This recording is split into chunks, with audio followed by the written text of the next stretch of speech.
తదుపరి రాశి వృశ్చిక రాశి. విశాఖ నక్షత్రం 4వ పాదం, అనురాధ నక్షత్రం 1, 2, 3, 4 పాదాలు, జ్యేష్ఠ నక్షత్రం 1, 2, 3, 4 పాదాలు. మరి తో, దా, నా, నీ, ను, నే, నో, యా, ఈ, యు అనే అక్షరాలు గల వాళ్ళు వస్తారండి. ఆదాయం 2, వ్యయం 14. సంపాదన తక్కువ ఉంది, ఖర్చు ఎక్కువ ఉందండి. మరి రాజపూజ్యం 5, అవమానం 2. ఒక రకంగా చూస్తే పొగిడే వాళ్ళు ఎక్కువ ఉన్నారు, విమర్శించే వాళ్ళు తక్కువ ఉన్నారు. గురుగ్రహ సంచారం మొదటగా చూస్తే కనుక మే వరకు శుభకార్యాలు, ఆరోగ్యంగా ఉందండి.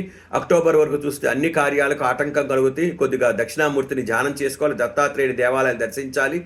అలానే డిసెంబర్ వరకు కనుక చూస్తే కనుక శుభకార్యాలు, ఆకస్మిక ధనలాభం కలుగుతుంది. మరి డిసెంబర్ నుంచి గురుగ్రహ సంచారం మళ్ళీ ఉగాది వరకు చూస్తే కనుక మనోధైర్యంతో అన్ని పరిస్థితులు ఎదుర్కోవాలండి. ఒక రకంగా వీళ్ళకి గురుగ్రహ అనుగ్రహం కావాలి, శనగల దానం చేయాలి, దక్షిణామూర్తి స్తోత్రాలు చదువుకోవాలి. దక్షిణామూర్తి మంత్రం కనుక చేస్తే అత్యద్భుతంగా ఉంటుంది వృశ్చిక రాశి వాళ్ళకి. మరి శనిగ్రహ సంచారం చూస్తే 5ంట ఉన్నాడు. పిల్లల విషయంలో చాలా చాలా జాగ్రత్తగా ఉండాలండి. వాళ్ళ తొందరపాటుతనంతో వీళ్ళని ఎక్కువగా ఇబ్బంది పెట్టకూడదు. వాళ్ళలో సక్సెస్ రాలేదని వీళ్ళు ఎక్కువగా ప్రెజర్ చేయకూడదు పిల్లల విషయంలో వృశ్చిక రాశి వాళ్ళు. మరి రాహుగ్రహ సంచారం చూస్తే కనుక మే వరకు 5ంట ఉన్నాడండి.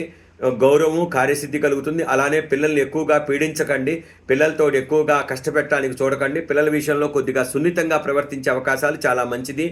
మరి మే నుంచి ఉగాది వరకు ఒక రకంగా చూస్తే 4ంట ఉన్నాడు. స్త్రీలతో గొడవలు, అనారోగ్య సూచనలు కనిపిస్తున్నాయి. కుటుంబ వ్యక్తుల మధ్య పరస్పరం ఇబ్బందులు వస్తాయి. కేతుగ్రహ సంచారం కనుక చూస్తే కనుక మే వరకు శుభుడై ఉన్నాడు, మంచి వార్తలు వింటారు.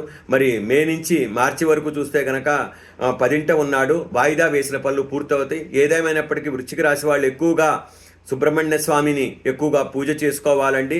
అలానే శనికి సంబంధించి విషయం కూడా చేసుకుంటే మంచిది. కాలభైరవాష్టకం పారాయణం చేసుకోవాలి. అలానే దక్షిణామూర్తి దత్తాత్రేయ స్తోత్రాలు పారాయణం చేసుకోవాలి. నల్ల నువ్వులు దానం ఇవ్వాలి, మినువులు దానం ఇవ్వాలి, శనగలు దానం ఇస్తే మంచిది. ఒక రకంగా గురుగ్రహ దేవాలయాలు, కాలభైరవ దేవాలయాలు దర్శిస్తే చాలా చాలా మంచిది. స్వస్తి.